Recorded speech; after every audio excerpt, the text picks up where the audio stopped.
So here you can see the peppers.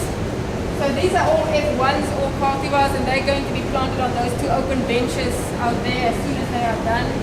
And so this we are doing cells of F1s and backcross to determine the mode of inheritance for the resistance. And so the parents of these are out in the field, and we'll see them out in the field today.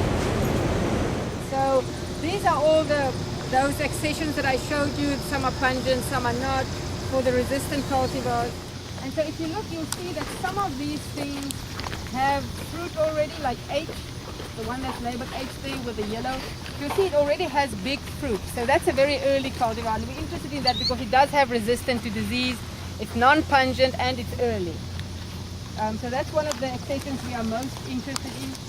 This is CM334. This is the current resistant line that they are used for breeding.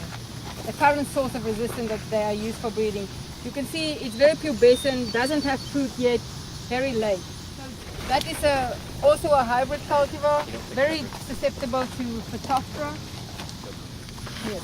So you'll see this one. So this is an open pollinated cultivar. It's extremely susceptible to Phytophthora. Although it doesn't die in the mornings, it's not non-wilted, but every time in the middle of the day it'll get totally wilted. There's another cultivar that's like that. I think that one there you can see it starts getting wilted. And even though they are early, you can see they already have fruit compared to the next ones. They won't, those fruit won't get mature. I think they'll die before then. They have a problem with the roots or something like that? Or? Yeah, so Phytophthora causes several diseases. Oh, it's Phytophthora, okay. Yeah, so it has root rot, foliar disease, and stem blight. So this is probably root rot. I haven't tested it, but that's what it looks like to me. And we know that there is Phytophthora in this field, in this part of it. There's a lot of variation within these accessions because they are not cultivars, they're not hybrids. Some of them have a lot of heterozygosity, so they're outcrossed, so they're not very uniform.